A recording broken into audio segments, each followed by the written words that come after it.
Listo. Gracias, muy buenos días tengan todas y todos ustedes. Es un placer acompañarles esta mañana. Hoy vamos a tratar un tema muy interesante que tiene que ver con la argumentación jurídica ya en la toma de decisión, en la propia sentencia. Así que, pues iniciaremos esta charla comentando que el día de hoy se va a agotar el módulo, con lo cual si tuviéramos pendiente todavía una clase para el día lunes, ya con esta quedaríamos completo este módulo. Agradezco a todo el equipo de la Escuela Judicial Electoral que me permite que tengamos la oportunidad de dialogar esta mañana. Igualmente un gran saludo a su directora, la doctora Gabriela Rubalcaba, al magistrado Felipe Lamata Pizaña, y pues me da muchísimo gusto saludarles en este inicio de viernes. Ya veo que Edgar está con cafecito. Muy buenos días, Edgar. Envidia de la buena. Vamos a ver si por aquí al ratito podemos conseguir uno para terminar de despertar. Daniel, muy buenos días. Erika, Héctor, Eliud, igualmente muy buenos días. Bueno, pues vamos a iniciar nuestra charla el día de hoy. Decía yo que el tema que nos ocupa hoy tiene que ver con cómo construimos argumentos para la toma de decisiones.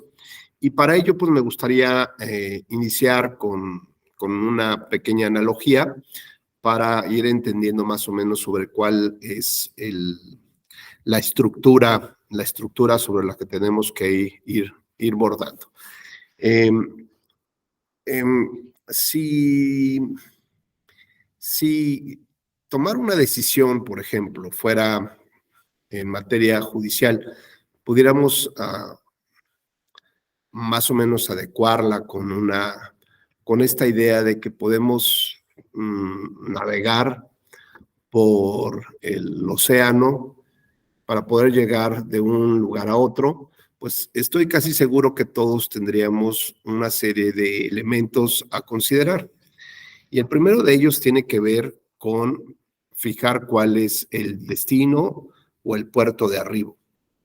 Ese destino tendrá forzosamente o muy probablemente otra serie de pequeños puertos que es necesario para poder concluir nuestro viaje, y esos puertos, digamos, pues tendría que ser donde suministrar los recursos, los alimentos, y poder llegar finalmente al destino.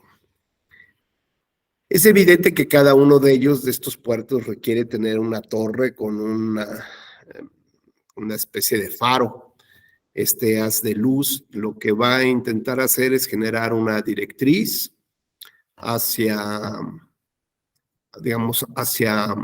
una especie de ruta de acercamiento, y sobre todo nos puede adecuar en los momentos en los que hay mayor confusión o probablemente estamos un poco perdidos hacia dónde queremos llegar para la toma de decisiones. Así que bueno, pues siempre es importante este haz de luz. Por otra parte, pues habrá una serie de elementos adicionales o herramientas, pues bueno, pues básicamente el barco y su tripulación para poder llegar a este puerto. Así que este barco y tripulación pues tiene que ver con la propia norma jurídica, los operadores jurídicos, los que están llevando a cabo todo este proceso, y algo también muy importante tiene que ver el Estado, ¿no? Bueno, pues esta analogía requerirá también alguna herramienta, como puede ser una brújula o un astrolabio, algo que nos indique la posición que llevamos, digamos, en la ruta, una posición que nos da cierta referencia en torno al Sol o algunas estrellas. Decíamos que esta puede ser el astrolabio, la brújula, y necesitamos una carta de navegación. Esta carta de navegación viene a ser un mapeo general de las direcciones o de los pasos que tenemos que seguir para poder llegar a este destino.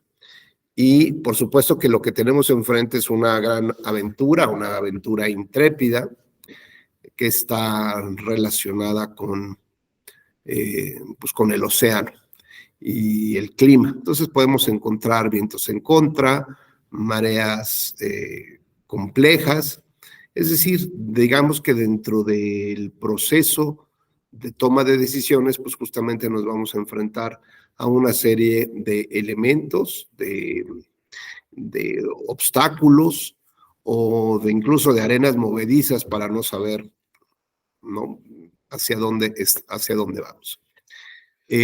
No sé si fueran tan gentiles de ir, en la medida de sus posibilidades, ir encendiendo las cámaras, porque luego a veces es un poco complicado nada más estarle hablando a la computadora, ¿no? Se los agradecería profundamente. Muchas gracias. Gracias, Edgar, es muy gentil. Luego la verdad es que me preocupa porque luego ya supongo que ya escucho voces en mi mente, ¿no? Me doy cuenta que nada más le estoy hablando a una computadora. Y así puedo ver más o menos si vamos por buen camino en la charla. Igualmente les pido de favor que se sientan con toda la confianza y tranquilidad para interrumpir o comentar algún tema que ustedes así lo consideren importante. Entonces decíamos que en esta travesía, en esta aventura intrépida, pues hay ciertos datos que tomar en consideración desde el inicio para emprender este viaje. Y decíamos que era intrépida porque realmente a veces no sabemos a dónde nos va a llevar.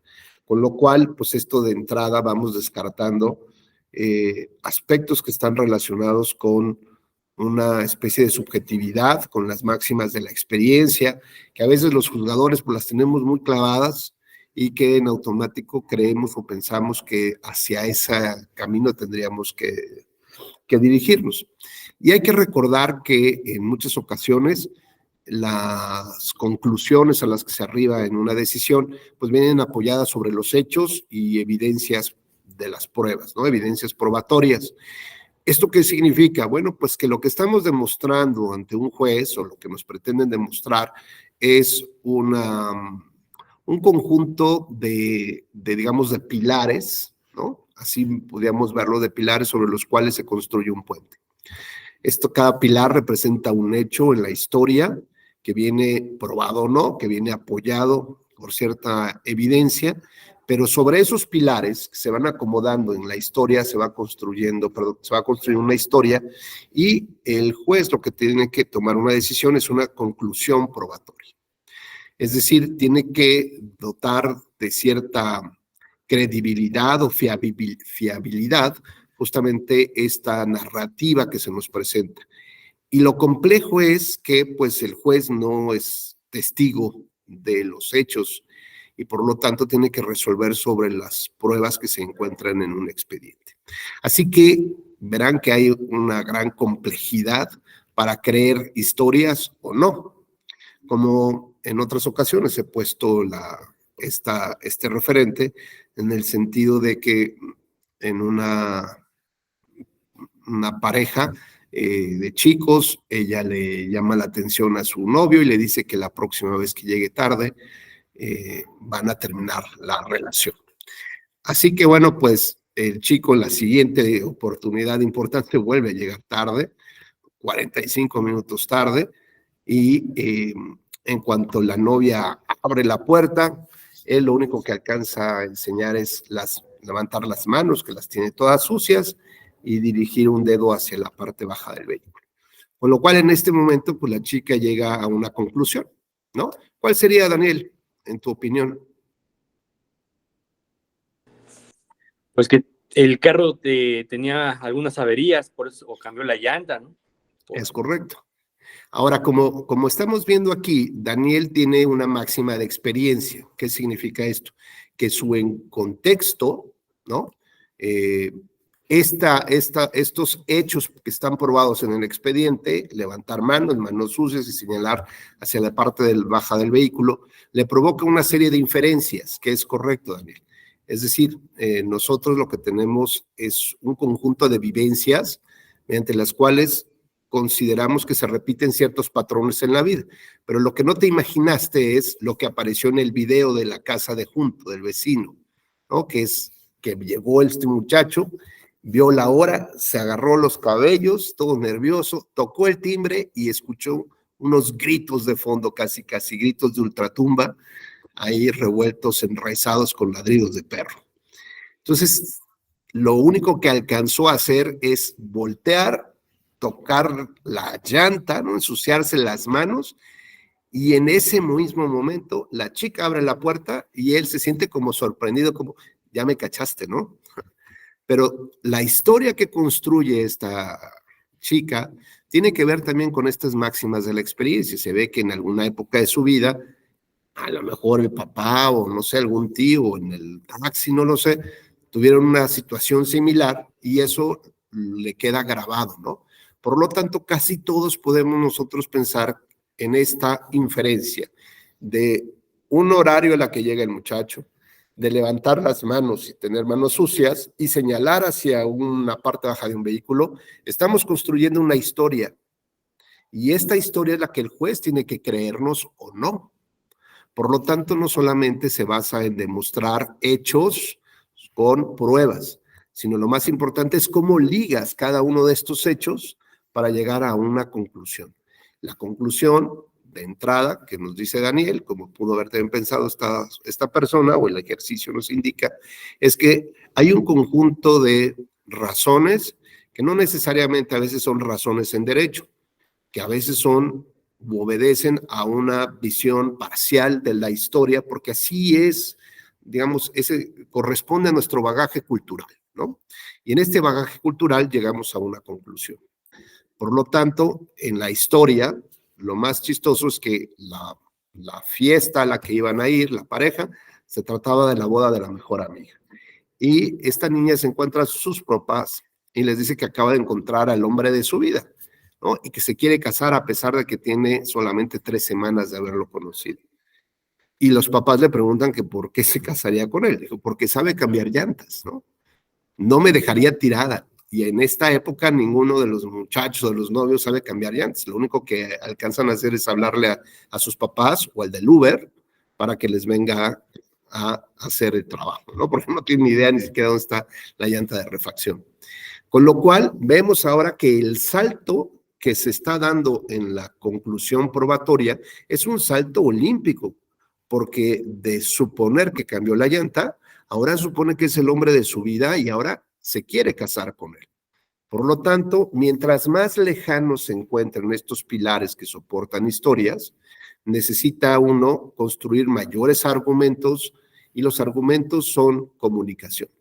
La argumentación jurídica lo que busca hacer es ser empático y desde el punto de vista que nosotros lo vemos desde la sentencia, queremos que el juez sea empático con la sociedad, que la sociedad entienda la complejidad en la toma de decisiones, cuáles son las distintas variantes que se le pueden presentar a un juez para tomar una decisión, recorrer los caminos necesarios para encontrar una justificación en la decisión judicial.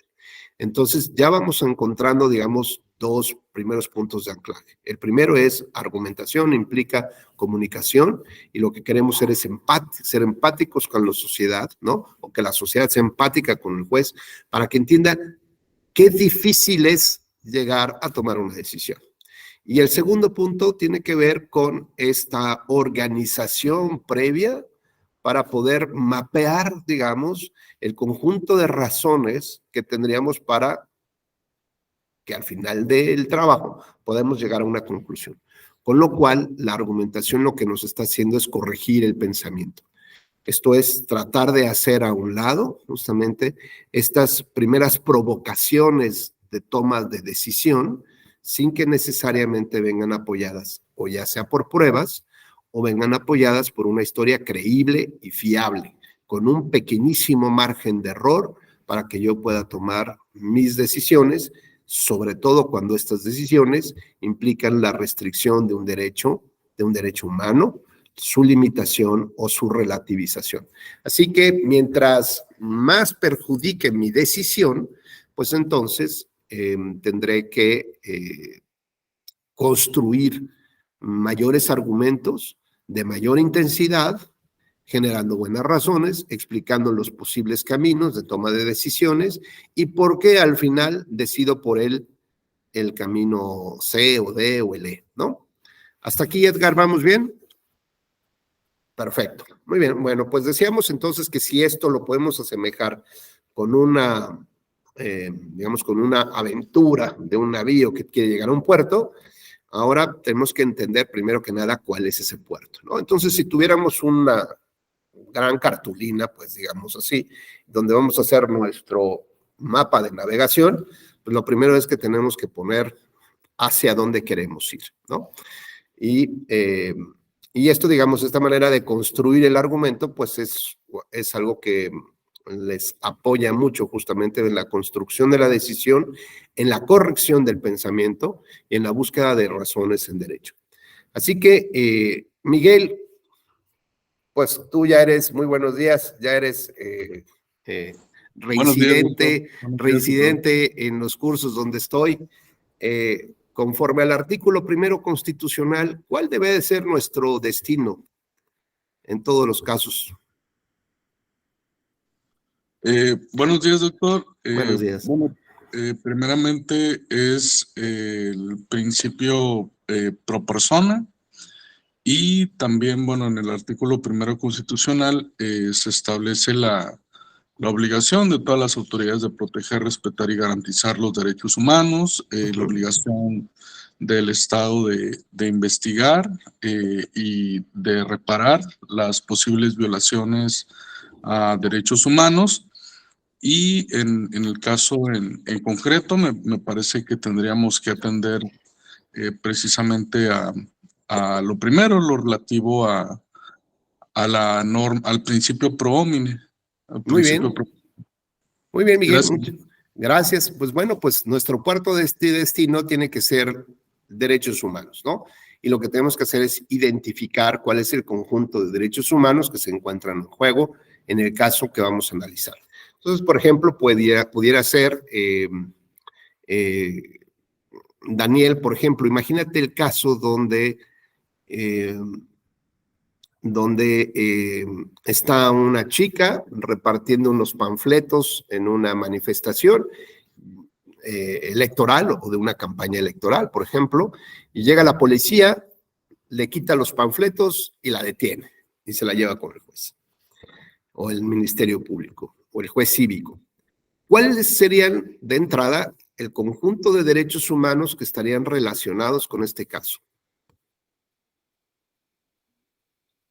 Pues para empezar, la libre manifestación, ¿no? Que es el primordial, la libre asociación y el libre tránsito, porque cuando supongo que ella va avanzando entre calles, repartiendo estos panfletos, y creo que serían los derechos humanos y su libre asociación política. Muy bien, bueno, ahí llevamos 3, y todos estos 3 pareciera, Daniel, que todavía están relacionados con uno, interconectados.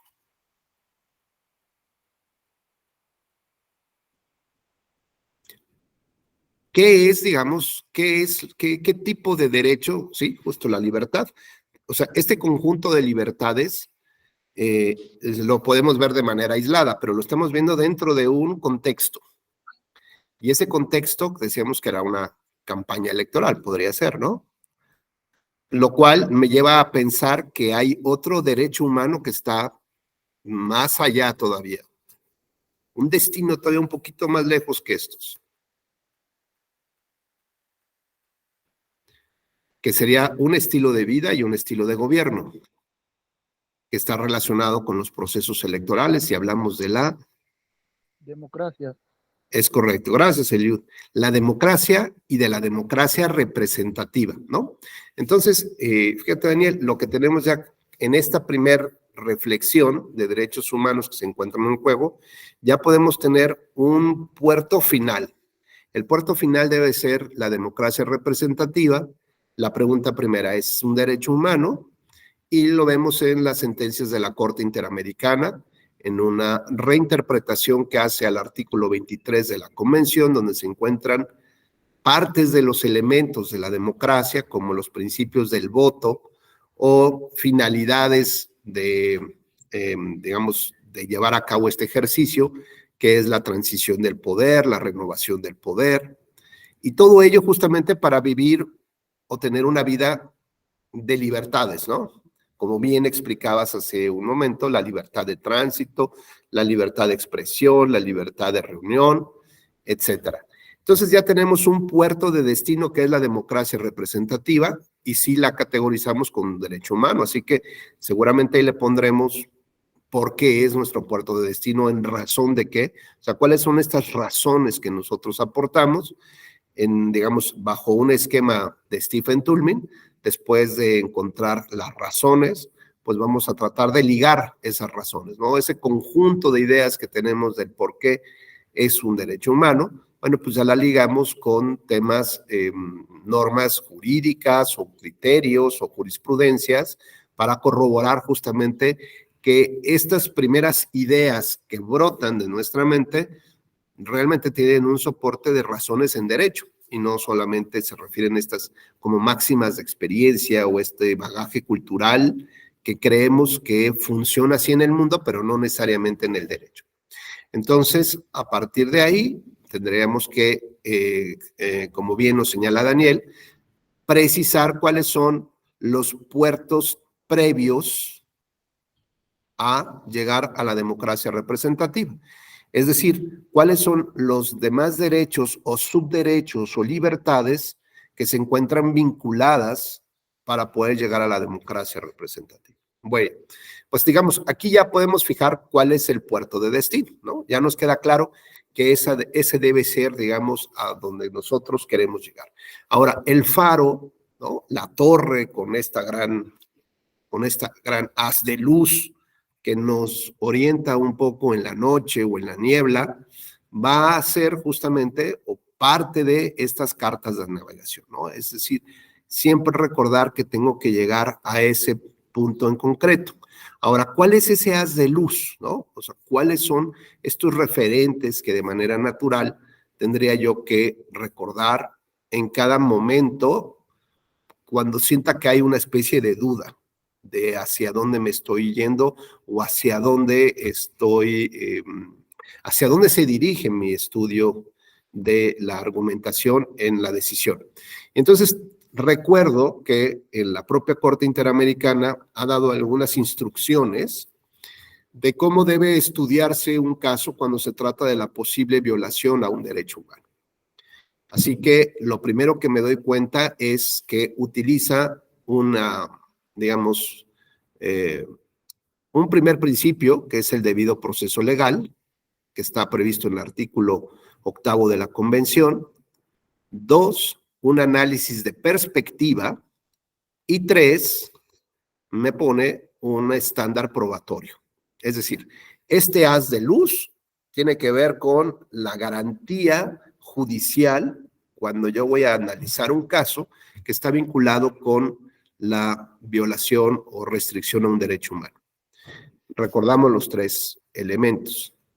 El primero, que se utiliza, o bueno, entre los 3 podríamos decir, que lo que vamos a tratar de utilizar en materia probatoria, ¿se acuerdan cuando dijimos que es la construcción, es el análisis de la historia que se construye sobre estas pruebas?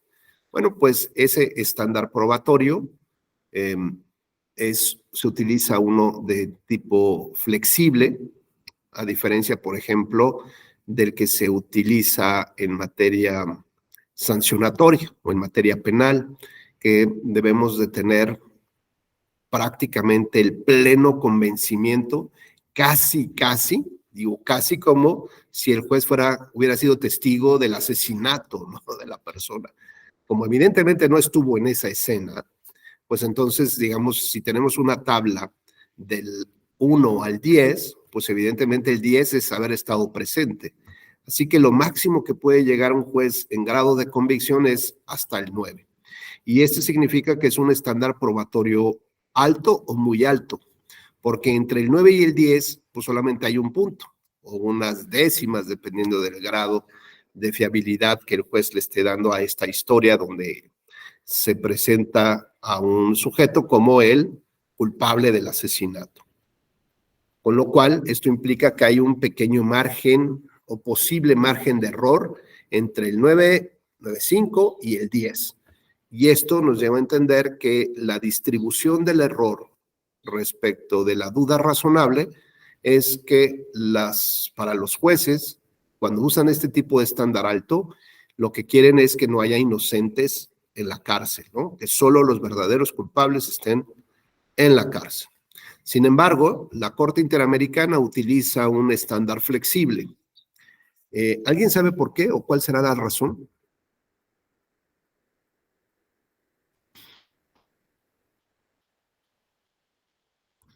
Edgar, ¿a quién tiene sentado en el banquillo de los acusados la Corte Interamericana? No entiendo la pregunta, doctor.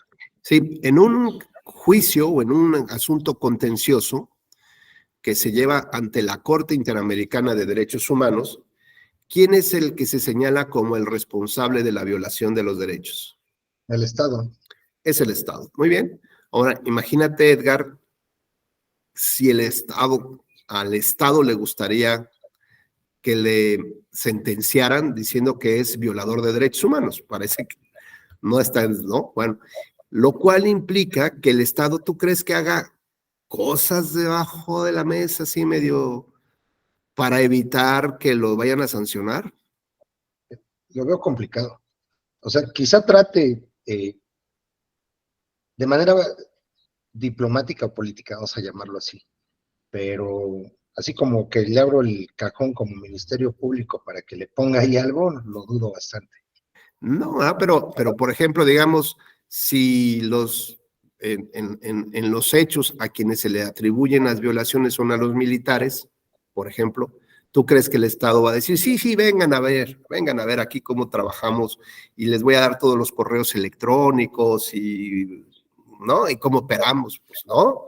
Y además tiene millones y millones, miles de millones de pesos, por ejemplo, para contratar abogados, para incluso uno que otro, a lo mejor hasta amenazar a los familiares de las víctimas, para desaparecer documentos, ¿no? No sabemos lo que puede hacer, pero sabemos que es muy poderoso, que tiene todos los recursos de una nación a su disposición. Con lo cual, pues hay un desequilibrio total entre ese sujeto que está siendo investigado, que es el Estado, y los familiares de las víctimas o la víctima misma. Por lo tanto, quien se sube al ring en representación de ellos es la Comisión Interamericana de Derechos Humanos, ¿no? Quien más o menos puede tener, pues, este grado también de influencia o de no sentirse influenciado o intimidado por parte de un Estado. Además, un Estado que a lo mejor va camino a convertirse en una dictadura, ¿no? Por ejemplo, podría ser casos de desapariciones forzadas que me tocó ver, por ejemplo, en República Dominicana, en la época de la dictadura de Balaguer. Pues no es tan sencillo que a alguien se le pare dentro del Estado y le diga al Estado, oye, el violador eres tú, ¿no? Salvo las mujeres cuando se unen, es así. Pero, pues la Corte Interamericana lo tiene muy presente, el poder que puede ejercer ese sujeto, ese Estado, para no lograr el objetivo que se pretende, que el objetivo es reparar el daño, ¿no?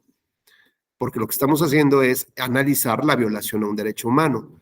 No estamos analizando, digamos, de fondo o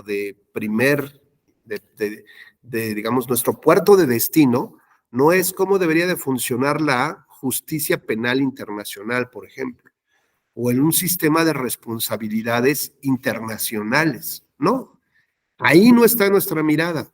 Nuestra mirada, como igual que la Corte, está en defender un derecho humano. Y si ese derecho humano está lesionado, hay que buscar la reparación del derecho humano y medidas que garanticen la no repetición de esas conductas para que no sigas lastimando ese derecho humano. Con lo cual, no significa que para poder llegar a eso no tengas que determinar la culpabilidad del Estado, ¿no? No tengas que establecer cierto tipo de medidas, pero eso es, digamos, es un efecto secundario, o sea, natural que se va a dar, pero esa no es tu mirada en la que estás centrando todo el caso, porque si no nos perdemos en la ruta y lo que haría la Corte sería pues buscar la manera de castigar y se nos olvida el tema de la democracia o de un derecho humano. Si este derecho humano fuera caminando por la calle y es atropellado, ¿no? Pues yo no creo, si tú fueras médico, bueno, pues yo creo que lo que tú estarías preocupado es por ver cómo curas de las lesiones a la democracia, ¿no? No estarías, no, vamos a meter a la cárcel a este cuatro, no, vayan a buscarlo, ¿no? A ver, eso sería un tema secundario que va a pasar, pero lo más importante es ver cómo recuperamos la salud de la democracia y además cómo a través de otras reglas de interpretación, como decía Miguel hace ratito, decía, bueno, pues una de las reglas de interpretación es pro homine, ¿no? Muy bien, en caso de duda, siempre tendrás que resolver, la norma tendrá que resolver a favor de la maximización de las personas, a favor de ampliar los contenidos de los derechos humanos, a favor de maximizar la protección judicial del derecho humano y además a buscar la manera de darle una membresía platinum a la persona que utiliza pues, el ejercicio de los derechos humanos, ¿no?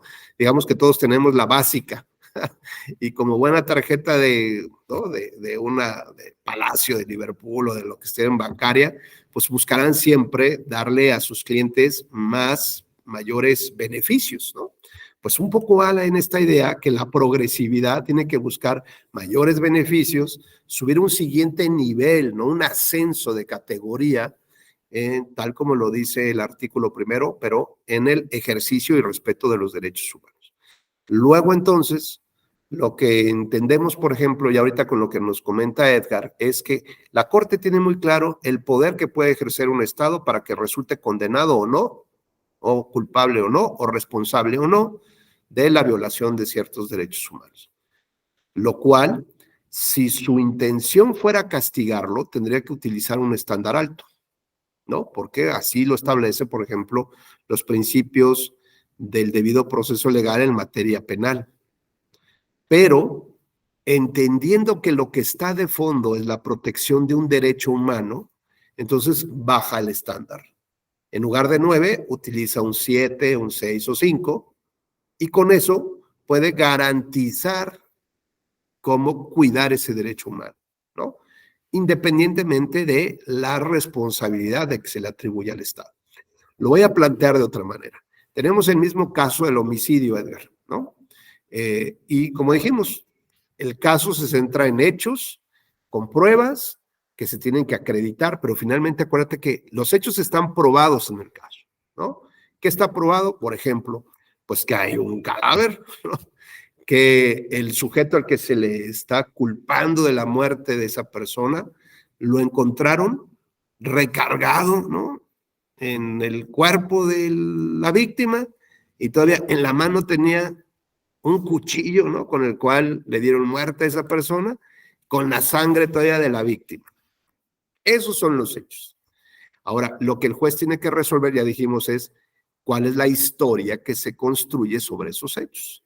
Y así que podemos pensar que, bueno, por los hechos, esa persona es culpable. Sin embargo, esa persona podría alegar que pues, es su familiar y que lo que hizo fue quitarle el cuchillo para poderle tapar la herida y que no se desangrara. Y justo en ese momento entró la policía o entró el video, ¿no? Regresó la energía eléctrica, se prendieron las cámaras y lo grabaron así. Bueno, esa es otra historia.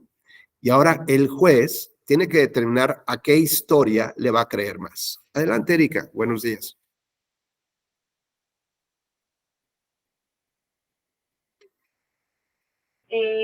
Bueno, hay una película que a mí me gusta mucho, que es la de 12 hombres sin piedad, que habla precisamente de esto que usted comenta, ¿no? De cómo se juzga precisamente a las personas. Se trata precisamente de un chico que acusan del asesinato de su padre, ¿no? Pero los 12 hombres que son pudiésemos decir, los jueces que van a dirimir si es culpable o es inocente, precisamente tienen que analizar cada uno de los hechos, ¿no? Que citan o que de aquellas personas que dicen haber visto que el hijo asesinó al padre, ¿no? Entonces, es muy bonita esta película porque precisamente 11 de esos 12 hombres dicen que el hombre es culpable, ¿no? O que el chico es culpable. Y uno de ellos dice, no, no es culpable, no podemos probar una inocencia. Entonces empiezan como a analizar todos estos hechos, empiezan a analizar precisamente cómo las personas que acusan a ese chico de haber visto asesinar a su padre no coincide, no precisamente con lo que dicen. Entonces ahí yo recomiendo esta parte porque es precisamente de lo que usted habla, que son 12 hombres sin piedad la película, que bueno, yo recomiendo mucho cuando doy clases y precisamente lo que es el raciocinio, ¿no? El juicio, porque es lo que vamos a ir analizando, cada uno de los hechos que tenemos nosotros visibles, ¿no? Y si son verídicos o si son falsos. Solamente ese era mi comentario. Gracias. Muy bien, Erika, muchas gracias. Sí, efectivamente, lo que el juez termina por generarle convicción o creencia es sobre la historia. Evidentemente, los hechos y las pruebas, o sea, los hechos tienen que estar probados, ¿no? Y bueno, pues en este caso que comentábamos de los elementos que hay en el expediente, bueno, pues está esto del cadáver y está la persona con el cuchillo recargada sobre el cuerpo, etcétera, etcétera, pero de todas maneras no sabemos si eso no es. Lo importante es cómo unimos los puntos entre estos pilares que construye el puente del raciocinio para llegar a la conclusión probatoria de que efectivamente esa persona sí es culpable del homicidio de esta otra, ¿no? Digo, de esta persona. Pero ahora lo pongo en otro contexto, Edgar, tú eres juez penal y vas a decidir igualmente un caso penal, un homicidio. Pero te doy algunos datos adicionales. Por ejemplo, se trata de la muerte de una mujer. Esta chica fue además violada y la mataron. Sucedió esto en un despoblado, en una carretera, ¿no? Y a medio kilómetro lo único que encuentras ahí prácticamente es un destacamento militar. Esta persona pues pertenecía a una comunidad indígena y tenía 11 años de edad, era menor de edad, y con una condición de vida que le impedía moverse, de correr o gritar, por ejemplo, ¿no?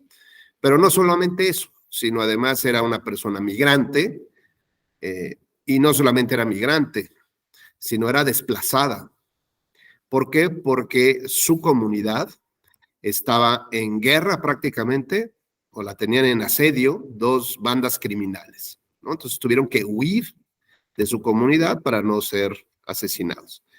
Y bueno, pues ahora, digamos, tenemos con esto que está en todos los medios sobre el tema de las medidas de migración en Estados Unidos. Bueno, pues nos los podemos imaginar fácilmente en estos momentos este asunto. Se entendería que la persona a quien se le atribuye la responsabilidad de estos hechos es un militar y que hay una cerrazón impresionante para acceder justamente, primero que nada querían, el fuero castrense quería que solamente fueran juzgados por los civiles, digo por los militares. A lo máximo que medio pudo hacer, se pudo lograr en la justicia es con varios amparos y varios años por ahí medios perdidos, que el asunto lo conociera la justicia civil. Así que Edgar, tú tienes el caso en tus manos. Del estándar probatorio, digamos, tienes el cuerpo de la niña, ¿no? Tienes todo esto, está claro, ¿no? Pero hay todavía alguna duda importante de quién es el militar, ¿no? O sea, que el militar realmente haya cometido estas infracciones o estas conductas. En un estándar probatorio del 1 al 9, donde ya vimos que en el homicidio genérico es 9, ¿por qué? Porque lo que queremos es que cometamos el menor error a la hora de juzgar y que no vayamos a meter a los inocentes a la cárcel. Ahora, en este caso, ¿ocuparías el mismo estándar? ¿Cuento con algún detenido, doctor? Sí, si quieres, sí. ¿Y por qué y niega todo. Pues porque andaba ahí en la zona, no sé. ¿Y tiene algún factor que me haga pensar, aparte de que estaba por ahí, que pudiera ser el presunto culpable? Pues el señalamiento de los papás de la víctima, que dicen que ya... ¿Lo vieron matándola?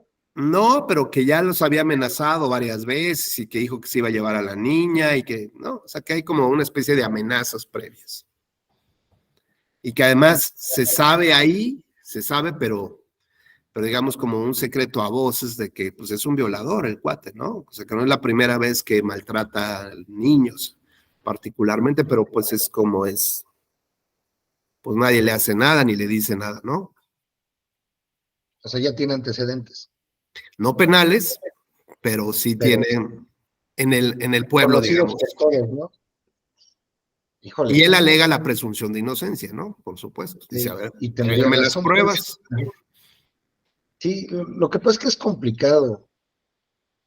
Vaya, para poder afirmar que una persona efectivamente cometió un delito de esa naturaleza, yo creo que el estándar no debería variar. Digo, porque hay antecedentes y hay todo, pero efectivamente yo creo que privaría sobre todo la presunción de inocencia. Porque así como pudo ser él, pudo ser cualquiera que se haya aprovechado de la fama que tenía él. Claro. ¿No? Entonces, digo, francamente, creo que el estándar no debería variar. ¿Y qué crees? Emiten una sentencia en el mismo sentido que tú estás señalando, y a los 2 días hay 6 muertas, o en un periodo de una semana, 10 días, y empieza a subir los niveles de mortandad, de violación, bueno, no de mortandad, sino de violencia y de muertes. El doctor ha visto una serie que se llama Death Note. Sí. Es un anime. Y se acuerda lo que le hacen híjole, no recuerdo el nombre del protagonista, los retienen para ver si siguen los homicidios o no. Digo, pudiera ser algo así, ¿no? Digo, pudiera ser. Sí, pudiera ser, pero lo que vemos es que, fíjate cómo una sentencia manda un mensaje, ¿no? Un mensaje de impunidad, un mensaje de no te va a pasar nada en la justicia, porque el estándar probatorio que utilizamos es muy alto. ¿Cuál es digamos, el puerto de destino que estamos llevando en este ejercicio? ¿Es el derecho humano de las víctimas o es cómo funciona, digamos, el sistema de justicia penal dentro del cual estamos privilegiando la presunción de inocencia? Mire, doctor, hace unos años yo tengo un amigo que fue a dejar a su novia en la madrugada, venían de una fiesta. Entonces la fue a dejar y él se va caminando. Cerca de ahí, de donde vivía su novia, entran a casa de una señora mayor de edad, ya no sé, 70 años, roban la casa, la violan y la matan. Entonces los familiares escuchan, porque vivían al lado, llega la policía y ves que se acaba de salir el tipo. Y mi amigo iba caminando, no sé, unos 500, 700 metros de ahí, y lo pesca la policía. Lo convierten en automático en culpable porque fue el único que encontraron. Estuvo 7 años en prisión. 7 años. Bueno, yo hasta donde lo conozco tampoco puedo afirmar que efectivamente no lo hizo, ¿no? Pero por fin, ya ve que antes eso del año, pues no contaba gran cosa. Él estuvo 7 años hasta que por fin el jurado lo declara inocente. Bueno, no el jurado, el juez. Claro. No, si se hubiera llevado un estándar alto, él no hubiera vivido lo que vivió, no siendo inocente. Entonces, yo sé que es complicado. Si hubiera evidencias en el caso hipotético que plantea que pudiera yo presumir, no sé, por ejemplo, se le detiene, se le hace un estudio, y quizá la niña bajo las uñas tenía algo, ahora sí que como en las series o películas, ¿no? O él tuviera algún moretón, la ropa desgarrada, no sé, algo que me hiciera pensar que efectivamente es más fácil pensar que él es el culpable a que sea inocente, pues adelante. Pero si no, o sea, ya se cometió una injusticia, que fue el asesinato de la niña. Pudiéramos cometer otra injusticia contra esta persona, ¿no? Que igual ha cometido muchas otras cosas, pero no un delito de tal naturaleza. Claro. Bueno, pues fíjense, este mismo caso también que muy gentilmente nos comenta Edgar, vamos a ver cómo tendría que resolverse desde una perspectiva de los derechos humanos, porque el problema de la familia o de la señora de los 70 años que mataron, como de estas niñas que están siendo violadas, ultrajadas y que las están asesinando, el problema es que hay digamos, un gran sector de riesgo, que es el tema de la edad, ¿no? ¿Esto qué significa? Por ejemplo, pues el mataviejitas, ¿no? ¿O qué significa? Pues estos crímenes que se están cometiendo en contra de las niñas, o particularmente en términos generales, en contra de las mujeres. Entonces, lo que está pasando es que nos estamos cambiando de dirección, cambiando de rumbo. Lo que estamos tratando de analizar es, desde la óptica de los derechos humanos, es cómo reparamos el daño provocado, o que ya mataron a la niña, ¿no? Bueno, ahora, ¿qué es lo que está de fondo, digamos? Pues evidentemente los derechos humanos de la persona en particular, pero también en términos generales de la niñez, ¿no? En términos generales de las personas que ya no tienen oportunidad de cuidarse ellas, como una persona discapacitada, como los migrantes, como los desplazados, como las comunidades indígenas. Bueno, pues significa que hay esta especie de derecho humano donde hay un grupo de personas que es más fácil que se les pueda vulnerar, ¿de acuerdo? Entonces, la Corte lo que entiende es que hacia allá debe de dirigir todos sus esfuerzos para evitar que esto ya no suceda, o que en la medida de las posibilidades no suceda, ¿no? ¿De acuerdo? ¿Por qué? Porque en lugar de atender el daño que está provocándose, estamos atendiendo a la búsqueda de los culpables, de los responsables, de las pruebas, y estamos hablando de otro destino. No significa que no estén interconectados, pero nuestra atención tendría que ver, Chihuahua, mira, están matando a las niñas que son migrantes. ¿Cómo le hacemos para que ya no pase eso? Y al contrario, nuestra sentencia en lo local, en lo nacional, pues en lo doméstico, terminó invitando a que hubiera hasta repetidores, ¿no? Es decir, mira, no le pasó nada, pues ahora vamos a hacer lo mismo y vamos a hacerlo con 5 más. Total, ya sea que no haya pruebas, o total, ya sea que pues nuestros jefes nos cuiden, y así le compartimos un poco los regalitos al jefe, o puede ser que en el camino institucional para la toma de decisiones haya una serie de obstáculos que permitan realmente que se acceda a la justicia como tal.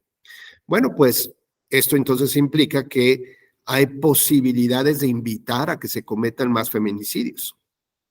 Y por eso es que hay grandes demandas de las mujeres que se busca que se regule y legisle de una manera diferente al homicidio genérico, el tema del homicidio en contra de las mujeres.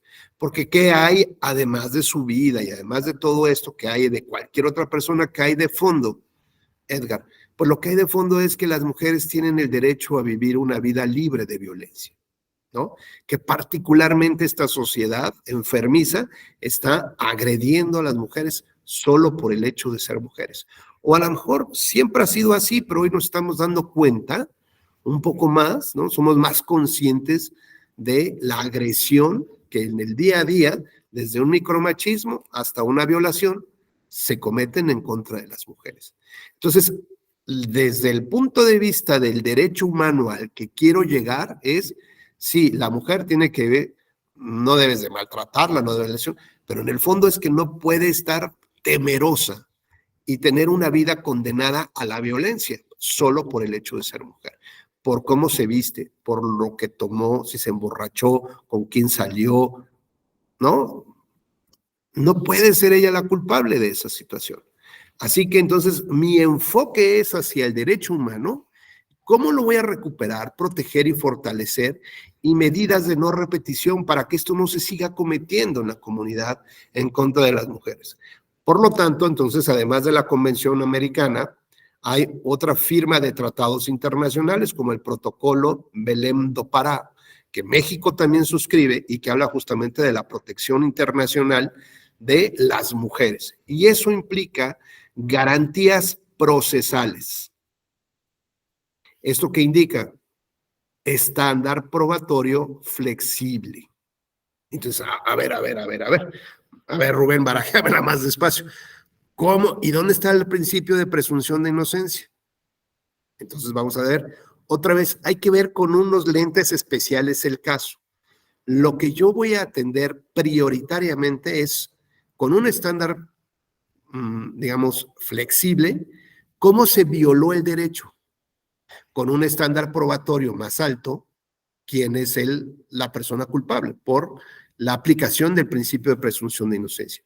Entonces, a ver, ya hay dos visiones del caso, pero siempre mi enfoque tendrá que ser cómo recupero ese tipo de derechos que están siendo vulnerados y cómo garantizo que no se repitan. Bueno, pues entonces entenderé, por ejemplo, en Tlaquepaque, Jalisco, uno de los cardenales o cardenales primados, creo que le llaman así en México, cardenal primado de México, o emérito, se le ocurre tuitear o poner ¿cómo se llama? Un mensaje en su cuenta personal de Facebook, antes de una jornada electoral, ¿no? Entonces, ese mensaje se difunde previo a la jornada electoral, durante los 3 días de la veda electoral y todavía durante la propia jornada electoral. Y era una invitación que hacía a que la gente reflexionara el voto allá en Jalisco, ¿no? Y decía, y no le des tu voto a aquellos malos gobernantes como los que tenemos, ¿no? Sin referirse a uno en particular, aquellos que no están de acuerdo con la vida, aquellos que no sé qué, ¿no? Y que son corruptos. Y entonces, digamos, lo que tenemos muy claro es, bueno, que están los hechos, están probados. ¿Cuál es la historia que se construyó sobre este hecho? Morena perdió las elecciones. Una candidata mujer de MC ganó las elecciones. Y Morena dice que hubo una influencia indebida, una intervención indebida de un ministro de culto religioso en las elecciones. Y eso está prohibido por el 130 de la Constitución, como por las demás normas electorales que prohíben que se involucren los sacerdotes o los ministros en las cuestiones políticas. Bueno, pues digamos, siguiendo una línea jurisprudencial muy larga y tradicional que tiene el Tribunal Electoral para llevar a cabo la nulidad de las elecciones, entiende que el sistema de protección de la democracia que tenemos en México es a partir del sistema de nulidades. Y entonces tú te preguntarás, ¿y eso en qué beneficia a la democracia? ¿No? Bueno, pues ¿qué tal que tengo que utilizar un estándar probatorio alto, Edgar? Porque voy a sancionar, ¿no? ¿Por qué voy a sancionar? Porque es la sanción máxima en materia administrativa, la nulidad. ¿Qué estoy anulando? Tu voto, el de Daniel, el de Erika y el mío, que ni siquiera tenemos nada que ver en el tema. Nosotros fuimos a votar como cualquier otro, y ahora resulta que nos anula nuestro voto. ¿Y cómo por qué? ¿Nosotros somos culpables de qué? Falseamos información, emitimos un voto erróneo, robamos casi, ¿no? Bueno, pues resulta que a nosotros, a nuestro ejercicio de derecho humano, le priva de sus efectos. Y entonces se anula la elección.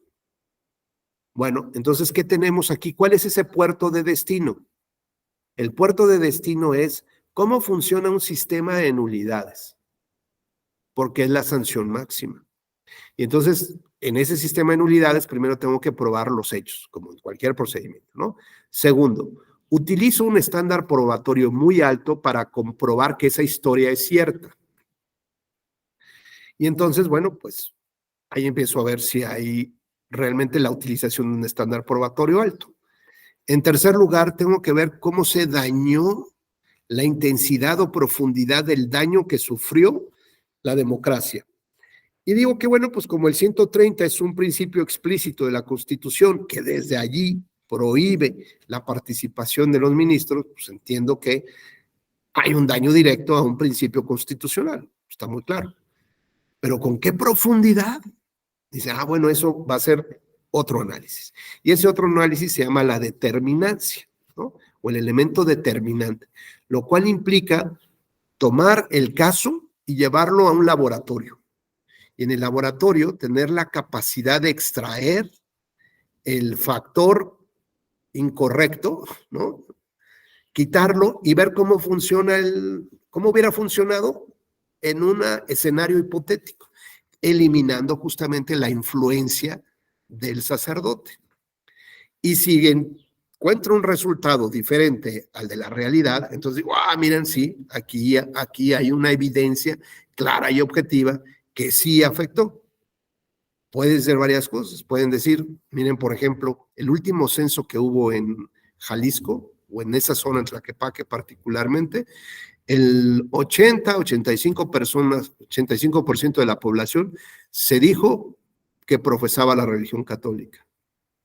Pues diría el presidente de la República. Y, no, bueno, pues se entiende que tuvo influencia ese 80%, entre los cuales hay muchos electores. ¿Y cómo sabes eso? A lo mejor yo pues digo que profeso la religión católica, pues para no quemarme, ¿no? Para que no me vayan a ver feo ahí mis vecinos. O a lo mejor sí, pero nunca la practico, ¿sabes? O sea, sí creo en Dios y eso es católico, está bien, así anótame, pero ni la practico. O a lo mejor soy de esos que dicen, canijo viejito, ¿no? Sacerdote, ese no tiene por qué estar influido. Ahora voy a ir en contra de lo que diga ese sacerdote, ¿no? Si voy, no sé, todos los domingos a misa y siempre salgo quejándome no, bueno, pues ahora igual, ¿qué le pasa? ¿Qué se siente para estar influyendo en mi decisión? O a lo mejor pues simplemente ni siquiera me di cuenta del tweet o del Facebook, nada, ¿no? Y además yo tengo, como soy ese 90% de catolicismo arraigado, duro, pues yo ya sé que no voy a votar por esos, ¿no? Y el tribunal termina anulando la elección, porque dice que hubo una influencia indebida. Y hay algún dato interesante en un voto particular de una magistrada, que dice que si esto no sería tanto como que la sentencia del tribunal le priva del reconocimiento de la validez que tiene que una mujer haya hecho campaña electoral. O sea, por sí misma no era suficiente para que votaran por ella. Necesitaba el apoyo de alguien más para que tuviera esos resultados.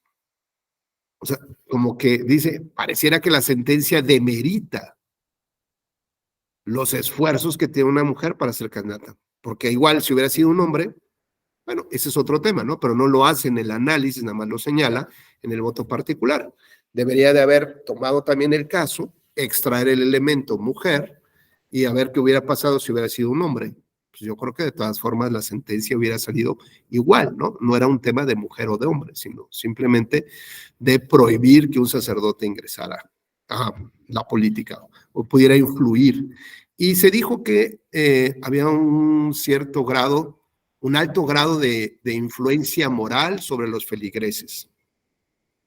Pero pues no sabemos si sus seguidores en Facebook, pues son de Honduras o ¿no? de Chihuahua, de Sonora, o a lo mejor, pues no saben, o sea, no sabemos ni quiénes son porque ni siquiera tienen nombre identificado, ¿no?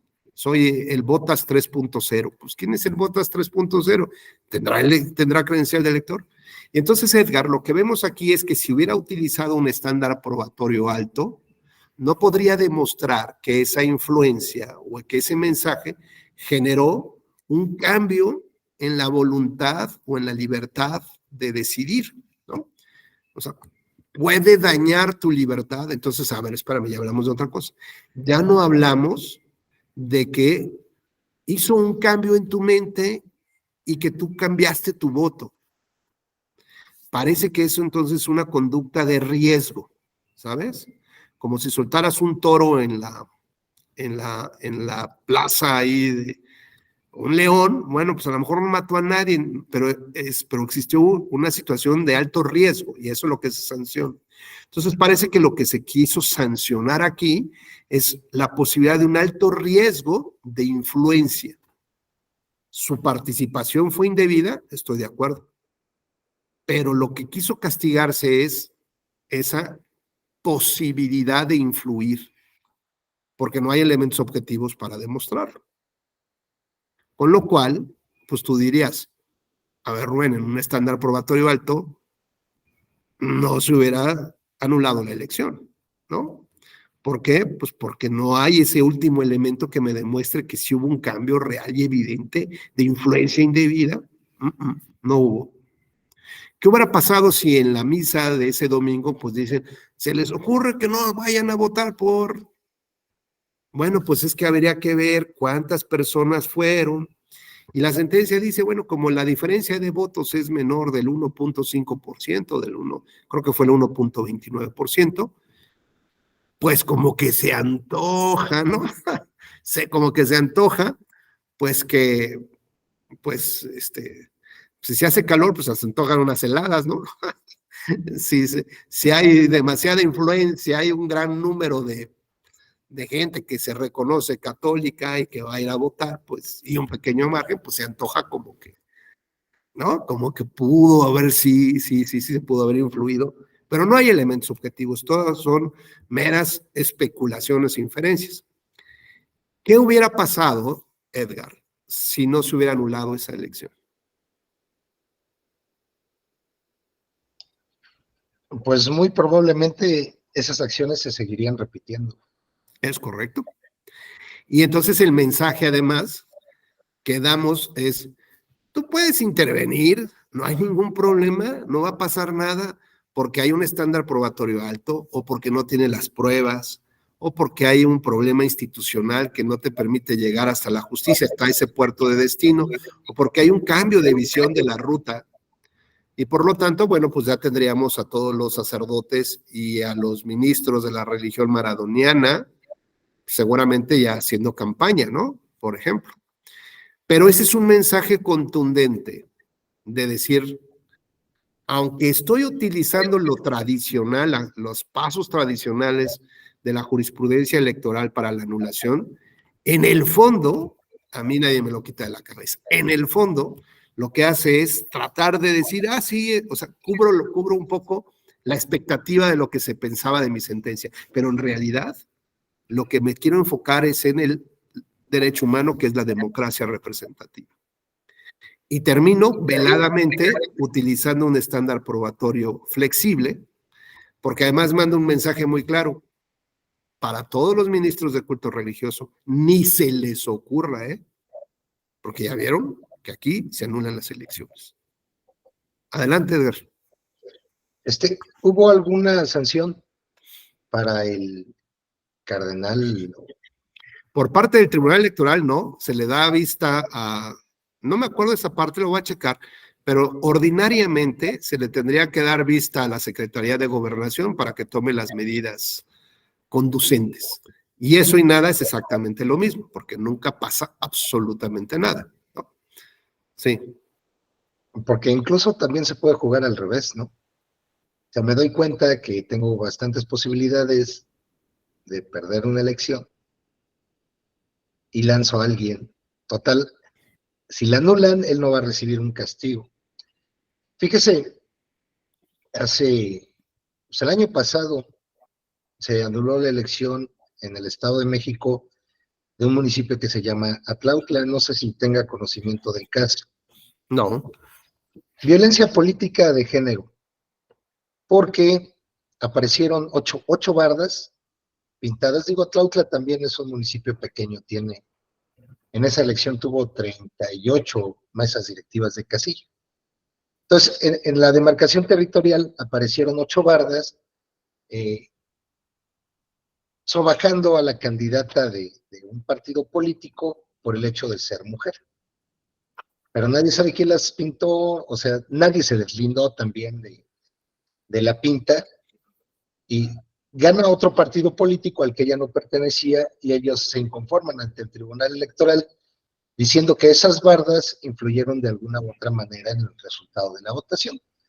Y el resultado fue que pues se anula, y en la siguiente vuelta, que fue la elección extraordinaria que se realizó en mayo del año pasado, pues gana otro partido político, ¿no? O sea, Ni el que ganó en primera instancia, ni el que solicitó la nulidad, que era el segundo lugar en esa elección, y por una diferencia no muy grande, ¿eh? Y gana otro, ¿no? O sea, yo no sé quién pintó las bardas, ni vaya, pero se anula la elección y el resultado cambia totalmente. Fíjese que, o sea, me ha tocado ver que se tiene la tendencia de que los incidentes durante una jornada electoral no se declaren como tal. Entonces, yo lo que le comento a mis capacitadores, que si algún incidente se presenta, describan perfectamente el modo, tiempo y lugar, ¿no? Los 3 puntos, para que evitemos, de ser el caso de que haya una impugnación derivada de ese incidente, que se dé la determinancia y que nos puedan anular una casilla por alguna situación de esa naturaleza. Claro. Por ejemplo, llegó a una persona, porque regresamos a lo mismo. ¿Qué tanto puede influir el hecho de que una persona se pare enfrente de una mesa directiva de casilla y que traiga una playera de un partido político? O sea, ¿qué tanto yo lo veo y digo, ay, pues voy a votar por ellos, ¿no? Porque ahí trae puesta la playera. ¿Eso influye en realidad? ¿No influye? Ok, vamos a suponer que puede influir, que es más o menos el discurso que les he manejado. ¿Cuántas personas votaron en el momento hasta que lo pudimos correr de la casilla, ¿no? O hasta que llegó la autoridad y lo retiró de ahí? Porque si yo tengo una diferencia de votos entre primero y segundo lugar, no sé, de 15 votos, y votaron 4 personas en lo que él estuvo ahí, pues ya sé que no va a ser una determinancia. Pero si queda abierto o sea, si no describo exactamente el incidente, la esencia puede lograr la anulación de una casilla. Y ahí Fíjate, llegamos porque... te lo voy a poner más complicado, fíjate.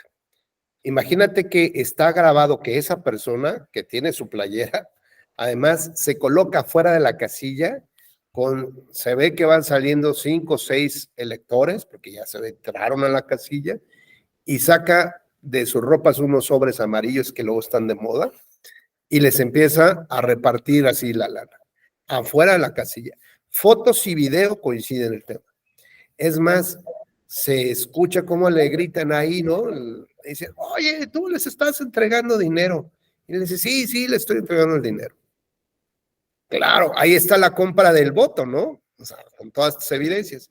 Y es más, él presenta una declaración ante notario público y dice, efectivamente, a ver, yo no quiero tener ningún problema, que quede claro el asunto. Yo voy a confesar lo que pasó. Y efectivamente, esas personas fueron a votar y yo afuera de la casilla les entregué su dinero que correspondía.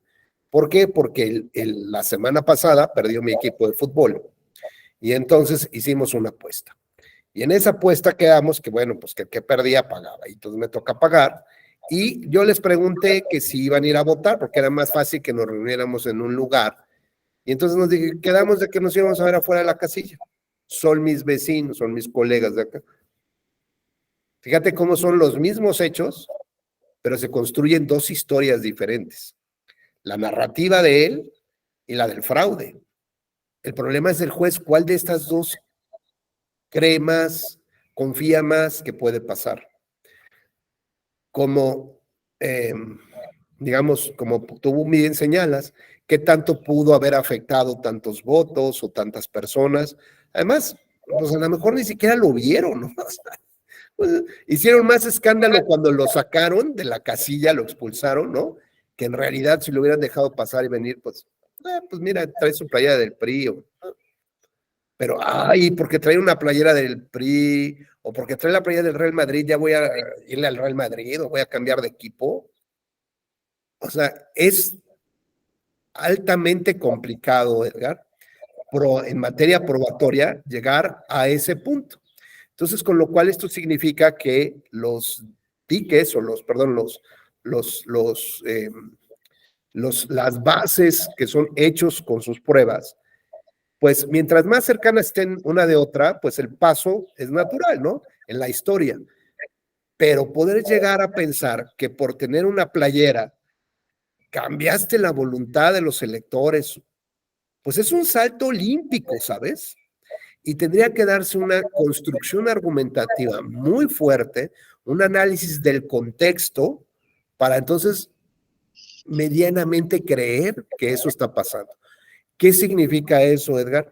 Que se utilizará un estándar probatorio flexible. O sea, me refiero al estándar probatorio flexible, no respecto de los hechos y de las pruebas. Ojo, eso sí tiene que estar probado. Que iba con una playera, que estaba fuera de la casilla, que repartió dinero, eso está probado, no hay duda alguna. El estándar probatorio tiene que ver sobre la historia que se construye. Y entonces, mientras más alejados estén los soportes de la historia, mayor fuerza argumentativa tendría que generarse en una sentencia para poderme convencer, porque quiero ser empático, ¿no? Con la sociedad. Yo decía esto, que la sociedad vea qué complicado tengo que es tomar una decisión. Pero la sociedad me va a decir, ay, Rubén, no manches, o sea, si te estás colgando, ¿no? ¿Cómo por una playera vas a anular la votación? O en todo caso, castígalo a él, pero ¿por qué estás anulando mi voto? ¿Yo qué culpa tengo, no? ¿O por qué no previste esa situación? El asunto es que lo que está pasando, Edgar, es que tenemos nuestra mirada puesta en otro destino. ¿Terminaste resolviendo el problema de la indebida influencia en las casillas? No. Si ponemos una sentencia donde se diga, esto no se puede probar, pues claro, al rato no va a ser nada más la playera, va a ser la gorra, ¿no? Va a ser el pants completo y va a ir con todo un equipo así, ¿no? De publicidad encima. Y con eso vamos a evitar, o castigando a esas personas, evitamos que no pase eso en las demás casillas. No. ¿Qué es lo que estamos perdiendo de vista? El verdadero destino, que es cómo fortalecer la democracia. Entonces, mi estándar probatorio flexible es para entender que eso es irregular. Sí, bueno, entonces, ¿cómo estás dañándome la democracia? Bueno, pues ese es el punto. Ahora, ¿qué tengo que hacer para reparar la violación a la democracia? Pues yo ya veré, como experto médico que soy o especialista electoral, pues tengo que ver cómo hago. A lo mejor entiendo que es una herida de las que tarda en sanar menos 3 días, ¿no? Que un poquito de oxigenación, un jaboncito, y solita se va a curar. O le pongo un curita, o le hago una transfusión sanguínea, o ya veo que le haré, porque yo soy el experto que conoce los elementos de los cuales está construida la democracia, desde el propio artículo 23 de la Convención, y cuáles son los factores externos que me permiten concluir que sí estoy viviendo en una democracia representativa. Y entonces sobre eso me preocupo. Ahora lo otro, voy a ver si lo castigo o no lo castigo, si tengo elementos para castigar, pero entiendo que hay una lesión ahí. Por ejemplo, rebasar los topes a los gastos de campaña. Causal de nulidad prevista en el artículo 41 constitucional. O sea, así como en el 130 que habla de la separación iglesia-estado, también está el rebasar topes a los gastos de campaña. O sea, y rebasé el tope del gasto de campaña. Pues la propia Constitución incluso me dice que para poder ser determinante, el rebase tiene que ser mayor del 5% y la votación menor de tal porcentaje. Pero aún así, a pesar de acreditar esos elementos, resulta que no logro la anulación. ¿Y por qué no la anulo? Pues porque a lo mejor hay más votos o porque el rebase de los gastos de campaña está en la, ¿cómo se llama? Está en la, déjenme un segundo, voy a conectar para que no se me apague la computadora, ¿sí? Denme un chancecito.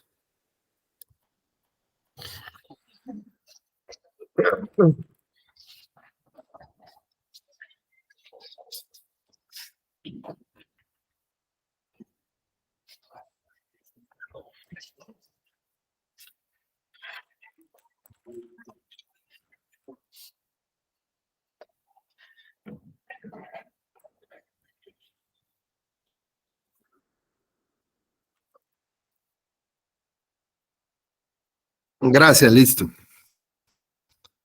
Entonces decía yo que, y no se anula porque, por ejemplo, se le olvidaron registrar el costo de la casa de campaña. Y entonces el tribunal se pregunta si ese es un rebase, digamos, en esa parte se rompe realmente el principio de equidad de la contienda que hace que el electorado haya sido influenciado por la casa de campaña del candidato.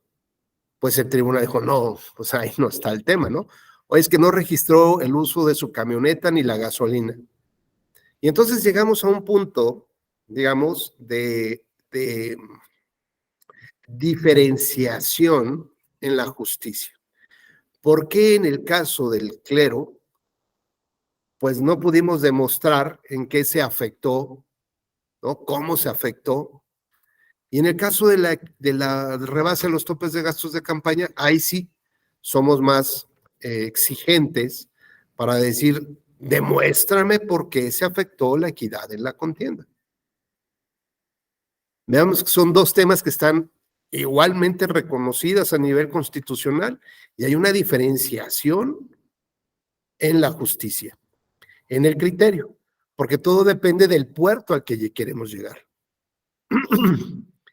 Mi pregunta, Miguel, es, como lo decíamos hace ratito, ¿cuál es el mensaje que damos entre este caso de Tlaquepaque, Jalisco, y el no anular por el rebase a los topes de gastos de campaña, a pesar de que se rebasaron los topes? ¿Cuál es el mensaje, la diferencia de mensajes en uno y otro caso?